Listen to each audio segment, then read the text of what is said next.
It was 1975. The lights were blazing.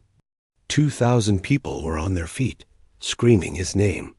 And then, in the middle of the song, Elvis Presley did something no one in that room ever expected.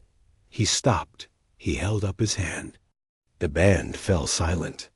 The king of rock and roll, the man who never broke character on stage, turned to a man standing just a few feet away from him and reached for something on his own finger. A ring worth $40,000. A ring he had designed himself. What happened in the next 60 seconds left 2,000 strangers in tears. And it tells you more about who Elvis Presley really was than any hit song ever could. Stay with me, because this story is real, and by the end, you'll understand why people who were there still talk about it, decades later. To understand why what happened next mattered so much, you have to understand what that ring actually was. By the mid-1970s, Elvis Presley was the most famous man on the planet. He had the mansion, the private jets, the fleet of Cadillacs he gave away like party favors. But of all the jewelry he owned, and he owned a staggering amount, there was one piece that meant more to him than diamonds or gold ever should. It was called the TCB ring. TCB stood for Taking Care of Business. It was more than a slogan. It was a philosophy Elvis adopted after he returned to live performing in 1968, following a 7-year detour into Hollywood films that had left him restless and creatively unfulfilled. Coming back to the stage reignited something in him, and TCB became his personal motto. A reminder to himself and everyone around him that when you commit to something, you commit fully. No half measures, no excuses. He turned that motto into a symbol. Working with his longtime jeweler, Lowell Hayes, Elvis designed a ring unlike anything else in his collection. 14 carats of yellow gold, nearly 10 carats of diamonds in total.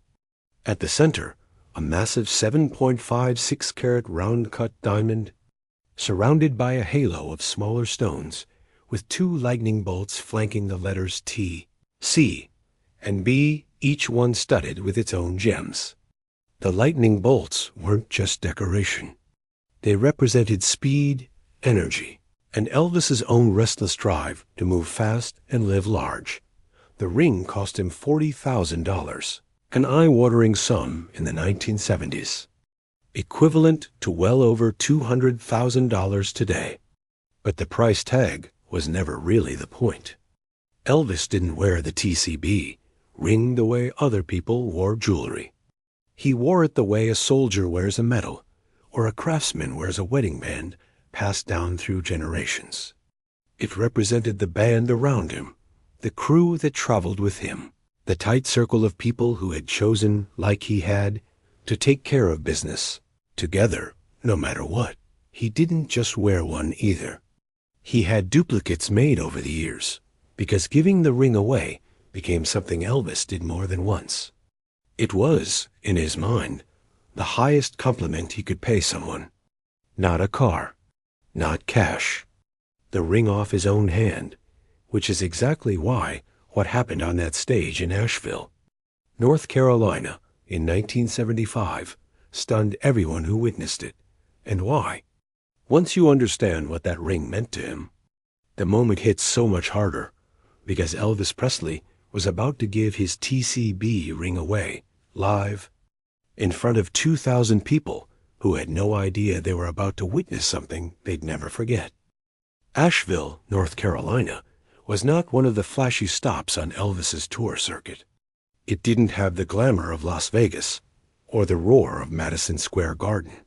But on this particular night in 1975, it became the setting for one of the most talked about moments of Elvis's entire live career. The show had been rolling the way Elvis shows always did.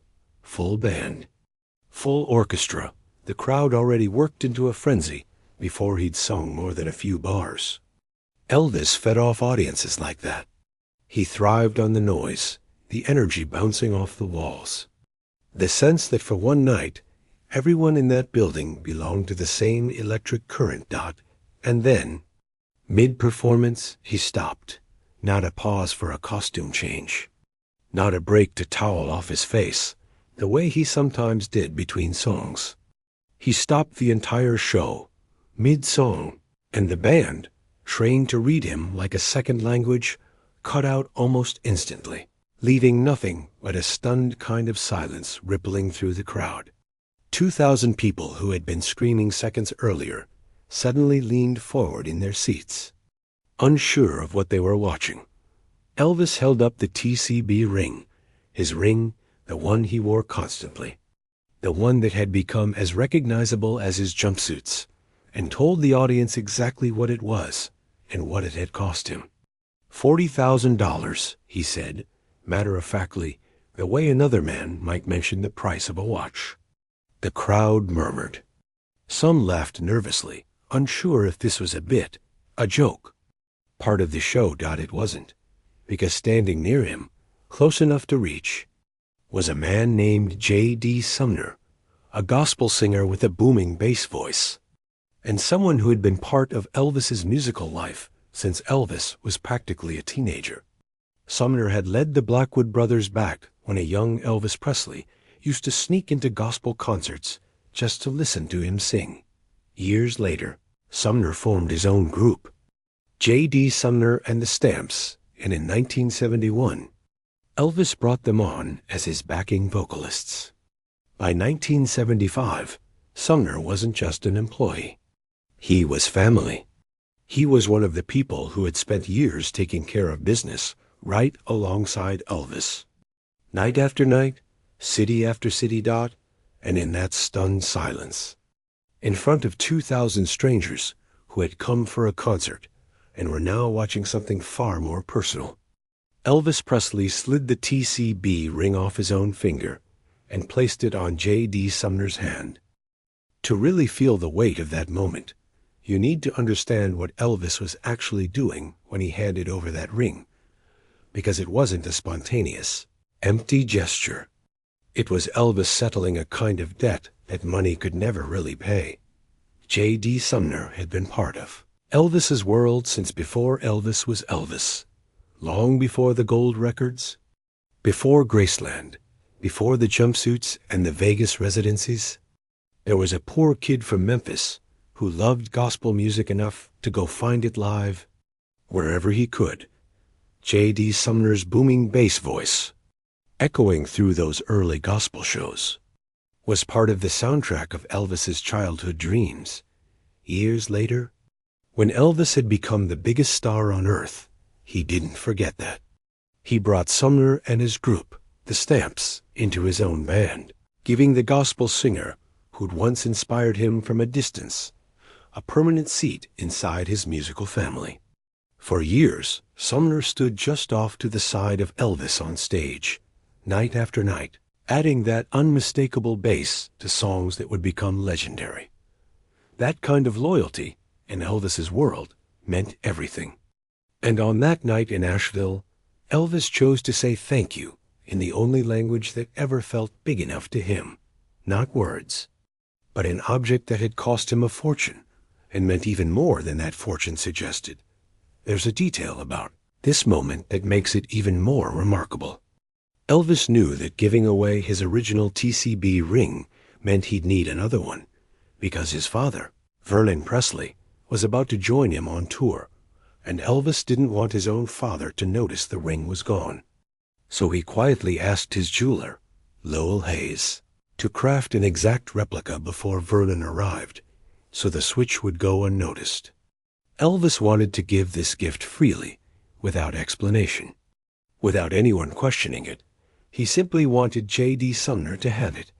That's the part of this story that turns it from a flashy stage moment into something genuinely moving. Elvis wasn't performing generosity for the cameras. He was quietly managing the details behind the scenes so that his father wouldn't even ask about it. The gift wasn't for the audience. The audience just happened to be there, and that's exactly why the 2,000 people in that arena were moved to tears. They hadn't come expecting to witness a private act of loyalty and love between two old friends. They came for a concert, and instead, They watched Elvis Presley, the biggest celebrity on the planet, quietly, publicly, without hesitation, give away something that meant everything to him. To a man who had once been nothing more than a voice on a gospel stage that a poor kid from Memphis had admired from the crowd. J.D. Sumner wore that TCB ring for the rest of his life. He and Elvis remained close until Elvis's death in 1977. And Sumner would go on to sing at Elvis's funeral, his deep, unmistakable bass voice carrying the same music that had first drawn a teenage Elvis into gospel halls decades earlier. The circle Elvis had started as a starstruck kid closed, one final time, at his own funeral, with the man he'd once idolized standing there to sing him home. The ring itself has taken on a life of its own since then. It has changed hands, been auctioned, and been valued at more than triple its original $40,000 price tag, a small fortune that still somehow undersells what it actually represents. Collectors and Elvis historians treat it not just as jewelry, but as an artifact of who Elvis really was underneath the fame. A man who never forgot where he came from, and who measured loyalty not in dollars, but in the people who stood beside him through it all. What makes this story endure isn't the diamonds or the price tag. It's the quiet detail of the replica ring made in secret, just so Elvis's own father wouldn't ask questions. It's the fact that a man who could buy literally anything chose to give away the one thing that meant the most to him, not for applause, but because someone deserved it. Elvis Presley stopped his concert that night in Asheville, not because something went wrong, but because something needed to be made right.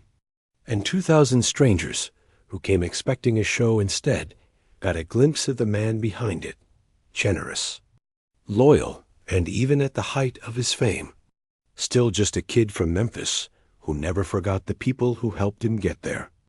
That ring wasn't just gold and diamonds. It was Elvis Presley's way of saying thank you to a man who had believed in him before the whole world did.